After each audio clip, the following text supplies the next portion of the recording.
আচ্ছা ম্যাডাম, আপনি কোথা থেকে এসেছেন? আমি কল্যাণী থেকে এসেছি। আহ, আপনি কল্যাণী থেকে এসেছেন, কিভাবে খবর পেলেন আমাদের এখানকার? তোমার বন্ধু আর আমার সে ভাই, সে আমাকে বলল, মানে আমি তার সাথে আলোচনা করছিলাম হেয়ারের ব্যাপারে। ও বললো, দিদি তুমি অবনীর কাছে যেতে পারো, ওই দমদমে ওর পার্লারটা খুব ভালো পার্লার, একবার তুমি ট্রাই করো। তো আমি চলে এলাম তোমার কাছে।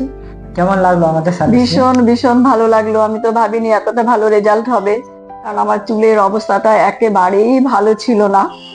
তো তুমি এত সুন্দর করে দিয়েছো, তার জন্য তোমাকে অনেক অনেক ধন্যবাদ।